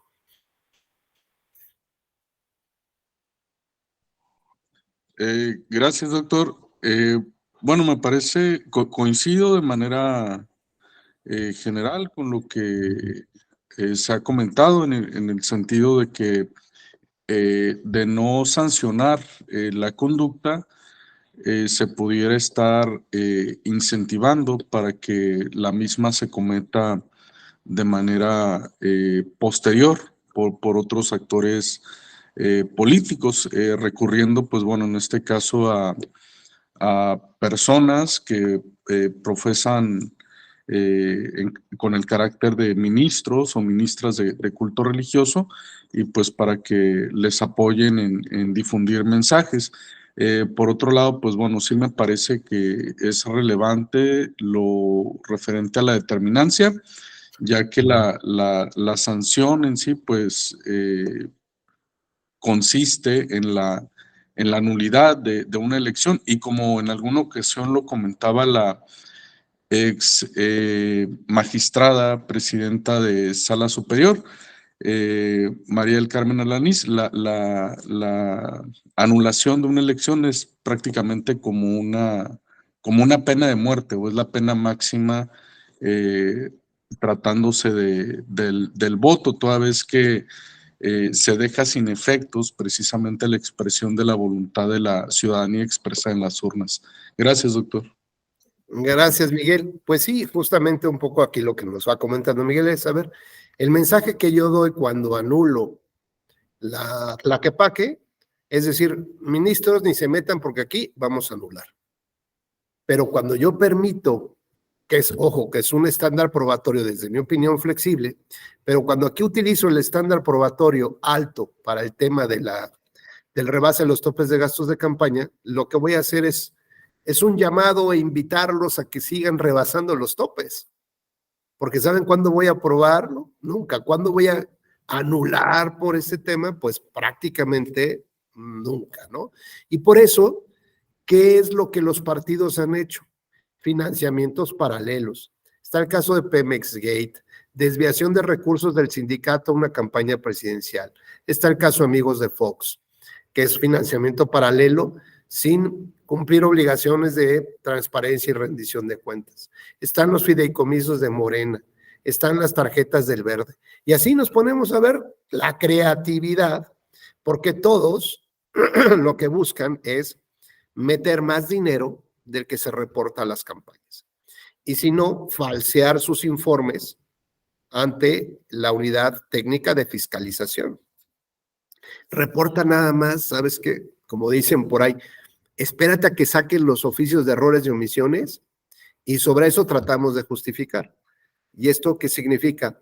Pues significa que seguramente la autoridad, como tiene tantas actividades que revisar y tan poco personal y un sistema que no funciona mucho, pues seguramente no va a haber los 45 camiones que trajimos, ¿no? Nos va a fiscalizar solamente de 10. Bueno, pues ni modo, pagaremos la multa por no reportar, ¿no? Lo de los 10 camiones, pero ya nos ahorramos los 35 restantes, ¿no? Entonces, como estrategia, pues eso es lo que busca. Así que, bueno, ¿qué es lo que vemos? Es una invitación, incentivar a que sigas cometiendo irregularidades. Y la pregunta es, ¿si la democracia? ¿Se cometió la violación a la democracia por traer dinero del huachicol, dinero sucio, dinero bajo la mesa? Sí, se está violando la democracia. ¿Alguien está preocupado por ese ente atropellado? No, estamos preocupados por la sanción máxima que le vamos a poner al que condujo el vehículo. Oye, ¿y el atropellado? ¿No? De veras, creo que tenemos un pendiente ahí con el atropellado. Bueno, pues si nosotros cambiamos, insisto, de perspectiva, parece un matiz muy sencillito, muy confuso, muy difuso. Si cambiamos de perspectiva, donde lo que queremos es reparar el daño a los derechos humanos, dejemos por un lado el castigo ahorita. ¿Cómo voy a reparar el daño para que digamos, o medidas de no repetición, cómo voy a reparar esto? Bueno, pues el tribunal consideró que anulando esa elección reparaba el daño. Vamos a pensar que ojalá así sea. En segundo lugar, garantías de no repetición. Dijimos que si ocupa un estándar flexible, hay más posibilidades que entre el 6 y el 10 haya más errores, ¿no? Por lo tanto, aquí el tribunal pudo haber cometido el error de quitarle el triunfo a una candidata mujer que por sus propios méritos ganó la elección, pese a quien le pese incluso al partido oficialista. ¿Estamos de acuerdo? Ganó ella la elección. Pero el tribunal considera que entre ese derecho de haber ganado la elección y la importancia que puede tener el daño a la democracia por la intervención del clero, dijo, pues ni modo. Como si dijéramos, oye, estás metiendo a alguien a la cárcel inocente. Pues, sorry, ¿no? Pero a las mujeres no se les toca ni con el pétalo de una rosa. Y así que te vas a la cárcel. Ya después veremos cómo arreglamos el asunto, pero te vas a la cárcel. Lo que quiero es que cuando voy a distribuir el error entre un porcentaje mayor, lo que quiero es que no haya, digamos, culpables que estén libres por un problema procesal, por un problema probatorio, que estén libres. Y entonces así empiezo a garantizar el derecho humano a vivir una vida libre de violencia, por ejemplo. ¿Que me voy a llevar entre las patas a alguien? Estoy casi seguro que sí, porque hay mayor grado de error que del 9 al 10, que del 5 al 10. Y lo que pasó en Tlaquepaque, pues es asumir este grado de error, porque realmente no sabemos cómo pudo influenciar en el voto de manera objetiva este mensaje del cardenal emérito. Pero como lo que se está tratando de cuidar es la democracia, entonces, bueno, se consideró que anulando así, pues era un mensaje claro y que con eso ya no iba a volver a pasar. Y entonces, de alguna manera también va implícito esta garantía de no repetición, porque es un mensaje a toda la comunidad religiosa que no puede intervenir en un proceso electoral, porque a la primera prácticamente vas para atrás. Si ocupo este mismo estándar probatorio flexible para el rebase a los topes de gastos de campaña, me daré cuenta que ¿cuál es ese objetivo? Pues tengo que defender a la democracia. Ya será el experto el que defina la manera como tendrá que repararse la violación. Pero me van a decir, oye, es que no es determinante, ¿no? Un poco lo que dice esta Gloria Trevi en una canción que dice, no querías hacerme daño, me querías matar, dice. Entonces, a ver, ¿provocaste un daño al proceso electoral? Sí. ¿Pero fue de tal consideración el daño para anularlo? No, porque ya vimos que hay obstáculos institucionales para llegar a ese punto. Tan solo la jurisprudencia nos habla de 3 brincos que tenemos que dar, 3 saltos, ¿no? Para poder anular. Y además contamos con 4 días para presentar pruebas, para presentar una buena demanda, que implicaría poder recolectar toda la información, meterla en una base de datos, sistematizarla, analizarla y redactar una demanda que pueda llegar hasta la última instancia con problemas de constitucionalidad, por ejemplo, 4 días, y luego, en el mismo plazo en que presentas la demanda, tienes que ofrecer y aportar tus pruebas. O sea, es otro obstáculo que tengo que brincar. Dice la ley que el que afirma en materia probatoria, ¿se acuerdan cómo es esta frase? El que afirma está obligado a probar, ¿no? Ok, si yo no pruebo, pues significa que no acredito mis afirmaciones. Pero eso significa que no se haya dañado la democracia. No, simplemente que no tengo las pruebas. Oye, si yo no tengo las pruebas de que los militares violaron y asesinaron a esa chica, ¿significa que no sucedió la violación y la muerte? No, sí. Entonces, veamos que ya vamos a separar esta visión tradicional que hemos tenido de cómo funciona la justicia y cómo funcionan los derechos humanos. Creo que con este caso va a quedar más claro.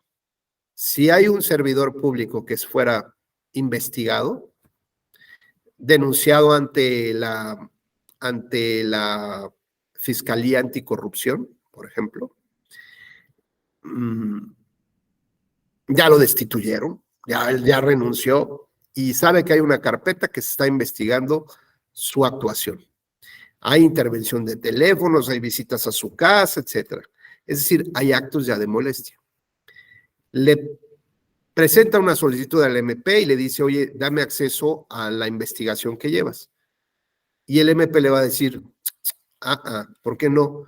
Porque violentaría yo un principio de la justicia penal, que es el resguardo y la secrecía de la información. Oye, pero es que ya me estás investigando. Pues es que de eso se trata, que te investiguen. Bueno, pues acude entonces ante esta negativa, ante el juez de distrito, y promueve un amparo indirecto. El juez de distrito, en el 95% de los casos, va a decir, sí, tiene razón el Ministerio Público. Hay que preservar la investigación y que no se afecte. El 5%, que es consciente del artículo 1 constitucional, volteará a ver hacia los derechos humanos. Ese es su puerto de destino. Y el puerto de destino es, ¿cómo hago compatible este otro? ¿Cómo funciona el sistema de justicia penal? ¿Cómo lo hago compatible dentro de la protección a los derechos humanos? Y entonces, en el tema del derecho humano está la presunción de inocencia. Y en el tema de los derechos humanos está que no pueden generarte actos de molestia, a menos que haya una resolución judicial. Bueno, hace un mes aproximadamente, la Suprema Corte de Justicia, su primera sala, determinó que lo correcto es lo que hacía este pequeñísimo porcentaje de jueces. ¿Esto significa que va a desaparecer la investigación? ¿Va a huir el personaje? No. Lo único que va a pasar es que el Ministerio Público tiene que justificar por qué en el caso concreto no puede darle la carpeta. O por qué en materia de prisión preventiva oficiosa, la Corte Interamericana y ahora la Corte Mexicana, ¿no? Dicen que, se queda, la Corte Interamericana dijo que se tiene que quitar por inconvencional, pero la Corte Mexicana dijo, justifica en cada caso, argumenta en cada caso la prisión preventiva oficiosa. No nada más es por tocar un botón, suena un timbre, ¿no? Tienes que justificar la decisión en cada caso concreto. Entonces, ¿qué es lo que hago? Mi visión está, mi puerto de destino está en el derecho humano, y lo que hago es traer todo lo demás para hacerlo compatible con ese derecho humano. Por lo tanto, así creo que debería de funcionar el tema de la justicia electoral. ¿Cómo? Viendo hacia los derechos humanos que están en juego, que es la democracia representativa, y ya los subderechos que se desprendan como la libertad de asociación, de reunión, de expresión, etc. Y ahora, ¿qué es lo que hago? Pues tomo el sistema de medios de impugnación o de la justicia electoral y veo cómo lo aplico, cómo lo hago compatible con el tema de los derechos humanos que están en juego. ¿Esto qué significaría? Que toda sentencia o toda decisión debería venir acompañada o inserto un capítulo de cómo se dañó la democracia y cómo la voy a reparar. Y además, cómo voy a garantizar que ya no haya medidas, acciones de repetición del daño provocado a la democracia. Que a lo mejor sea anulando una elección, puede ser, eso que lo diga el experto, que puede ser sacándole la tarjeta amarilla a un partido político y que diga la próxima vez que te vuelvas creativo durante la veda electoral, te voy a suspender un proceso. El local o el federal no me importa. Y la siguiente que lo vuelvas a hacer, te saco la tarjeta roja. Oye, que con el rebase de topes de gastos de campaña, es que lo rebasé en un peso tribunal y me estás anulando, sí. ¿Qué injusto eres? Sí, puede ser que sea injusto. ¿Estoy distribuyendo el error? ¿Y lo justifico y es constitucional y convencional? Sí. ¿Pero qué mensaje les estoy dando? Que por un peso, güey, y te anulo. Así que tú sabes. Hasta el chistosito de tener un financiamiento paralelo, de dinero bajo la mesa, dinero sucio en las campañas no reportables, o que me falseen los informes, porque te la anulo, compadre. Y entonces mandas un mensaje duro y claro de que estás protegiendo la democracia. Les mandas un mensaje a la sociedad de decir, mira, aquí están tus autoridades que te defienden. Una vez dando unas clases para magistrados de circuito, ahora que, por ejemplo, muchos quieren hacer reforma al Poder Judicial, en ese entonces se decía que se iba a ver la gran reforma a la justicia cotidiana, no sé si recordarán con Peña Nieto. En esa época que estaba dando clases del Instituto de la Judicatura Federal, le di unas conferencias y talleres a magistrados de circuito, justo de mi experiencia de haber trabajado en la Corte Interamericana. Y entonces les dije que en esos días había escuchado una noticia que me llamó mucho la atención, porque además había elecciones presidenciales en México. En la nota decía que un tribunal, ¿no? Que unos jueces habían ordenado la detención de un candidato a la presidencia. Y yo decía, órale, o sea, no manches, no me enteré, qué tan perdido andaba yo que no me enteré, siendo siempre en el ajo electoral. No me enteré, y ya cuando busqué la información, se trataba de jueces en Brasil. Y habían ordenado la aprehensión de Lula da Silva, ¿no? Y ya por sentencia, se había dictado que tenía que estar en la cárcel Lula da Silva y que no podía competir en las elecciones. Y fíjense, le pregunté a magistrados de circuito de varios, eran yo creo que unos 30 más o menos, que si creían que eso podía pasar en algún momento con la justicia electoral mexicana o penal mexicana, ¿no? Que dijeran, muy candidato, muy a presidente de la República, pero te vas a la cárcel, ¿eh? ¿Y saben qué me contestaron? Magistrados de circuito, que todavía no había nacido el guapo que se atreviera a hacerlo. La justicia federal reconociendo que tiene sus propios límites de actuación y que pues, o sea, pues si es el candidato a presidente, nadie va a tocarlos. Adelante, Daniel.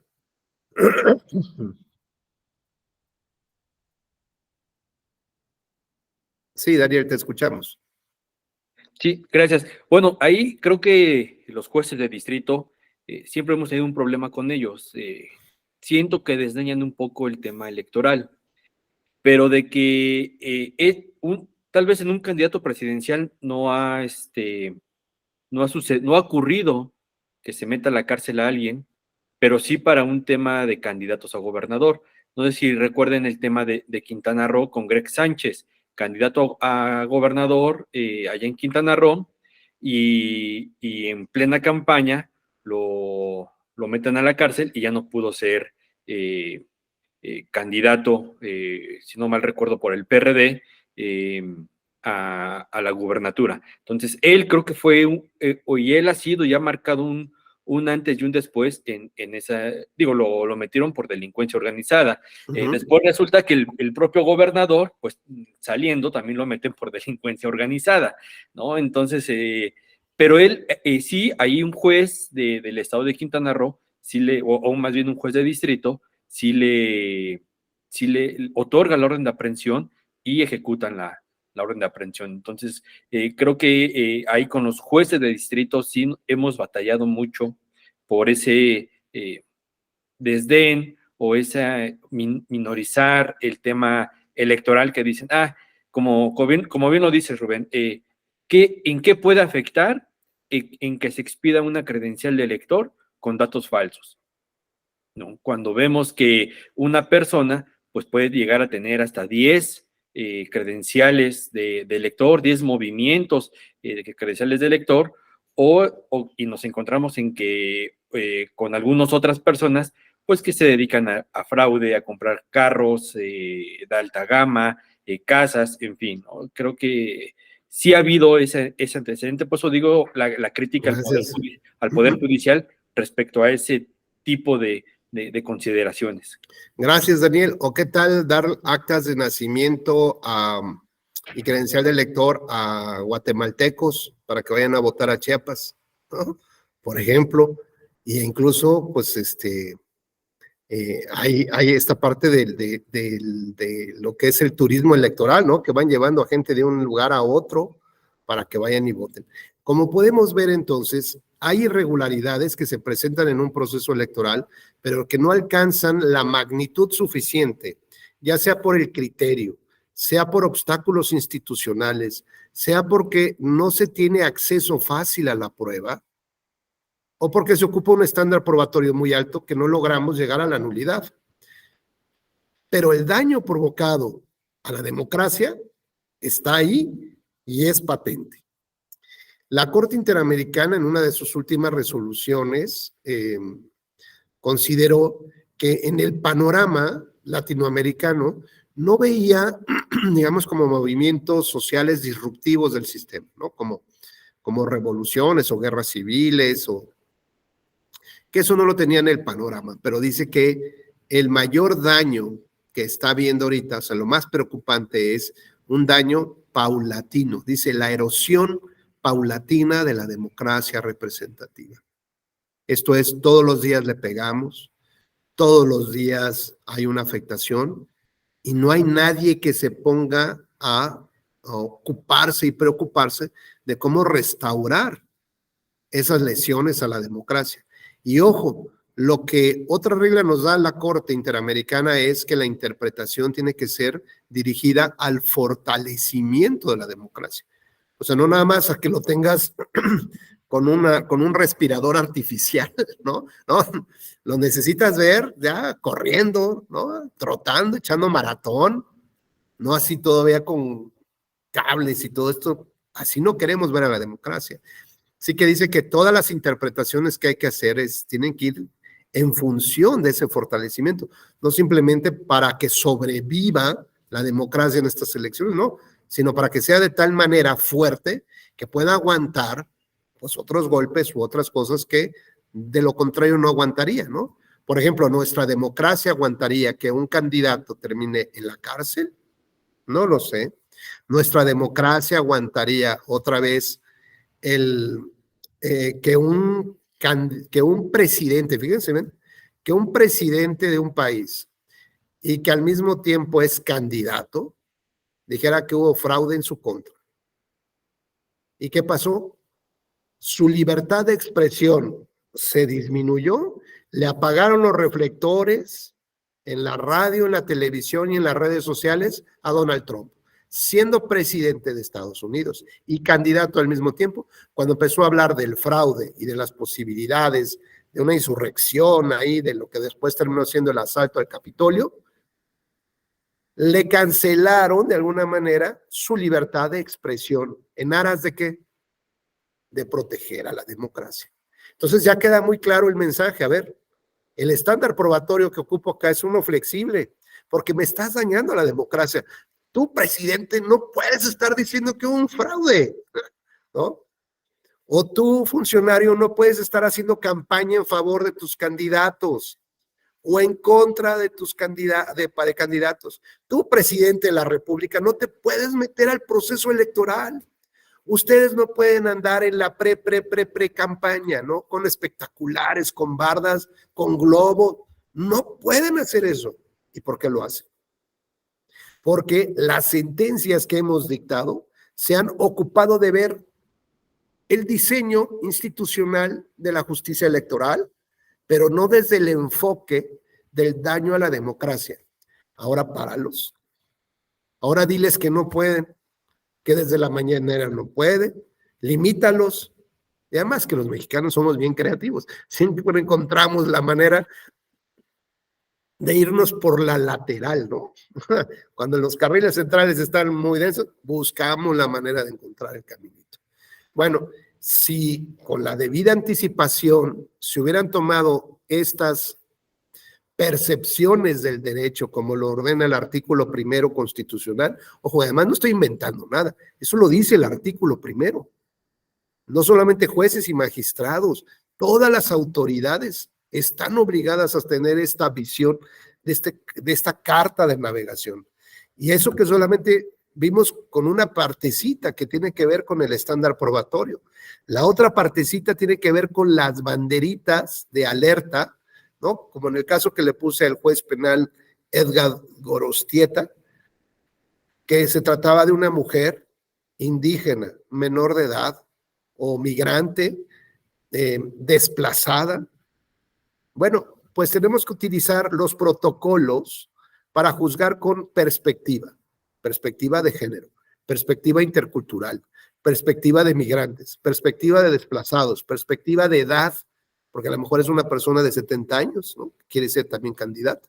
Entonces tenemos que ver cómo hay muchos tratados internacionales suscritos por México que son ley fundamental también para la Unión, y tenemos que ver que desde ese desarrollo particular lo que se busca es garantizar otro concepto de derecho humano que tenemos que tenerlo muy pendiente.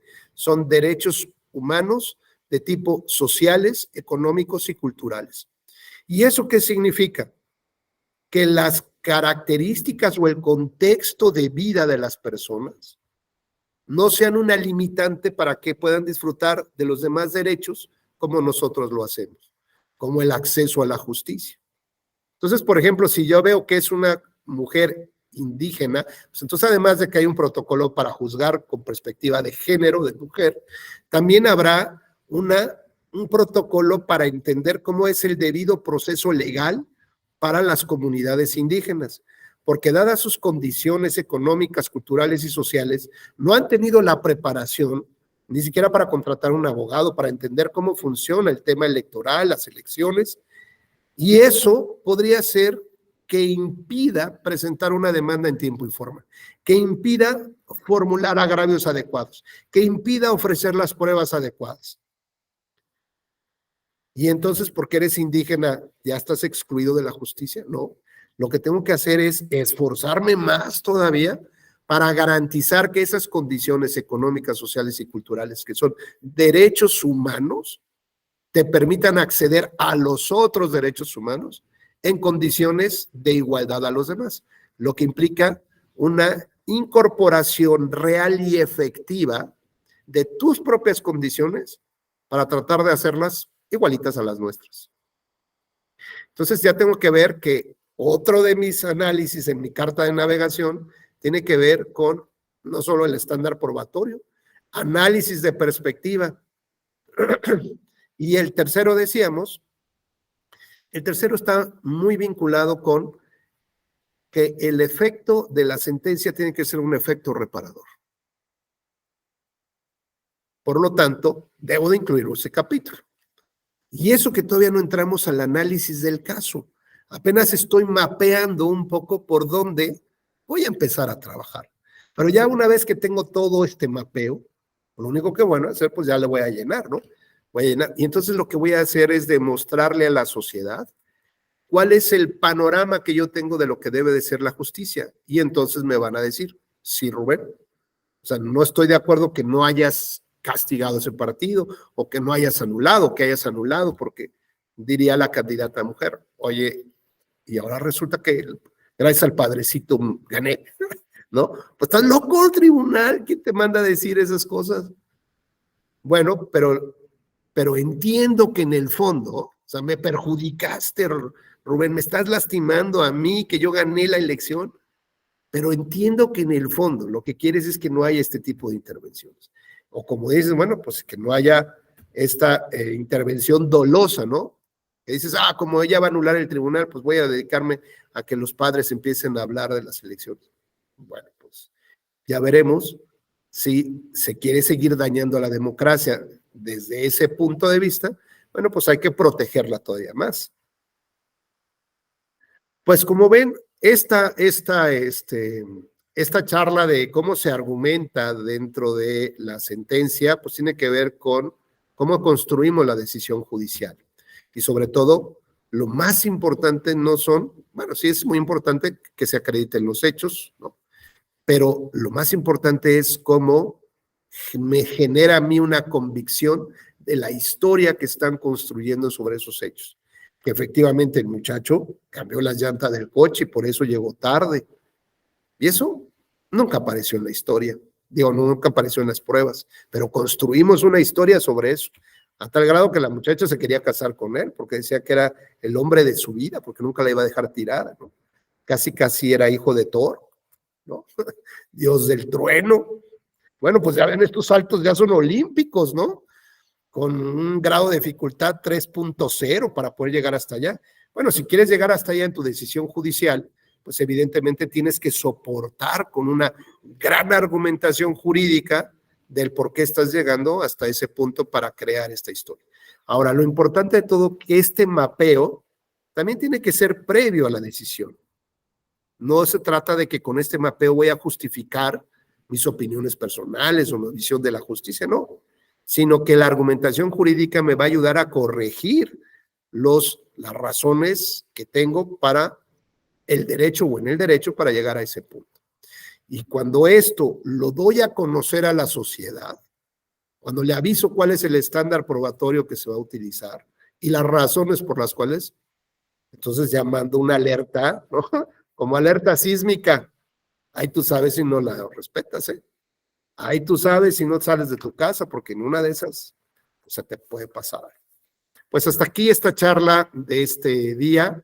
Ojalá estas reflexiones hayan sido de su interés, que contribuyan también al ejercicio de su chamba. Y bueno, pues ya saben, me tienen en Twitter como @Rubén Becerra RB de Victoria.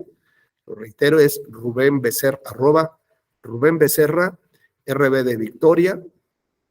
En el correo institucional como ruben.becerra@te.gov.mx, también por acá me tienen. Muchas gracias, Héctor, gracias por sus consideraciones y pues con esto quedaría agotada justamente la charla. El día lunes me comentaron que creo que teníamos asignada ahí otra más. Bueno, pues con esto concluimos esta charla de este día y voy a tratar el fin de semana, si me da tiempo, voy a subir un mapeo, digamos, más completo de estas cartas de navegación, ¿no? Por si están interesados, si les dan ahí un like, ahí se las envío, si no, de todas maneras. ¿Vale? Pues muchas gracias, gracias Edgar, gracias Aldo, Daniel, Eliud, Miguel, Erika, muchas gracias, muy gentil por acompañarnos y gracias a todo el equipo de la Escuela Judicial que nos acompañó durante estas 2 horas. Buen día, buen fin de semana.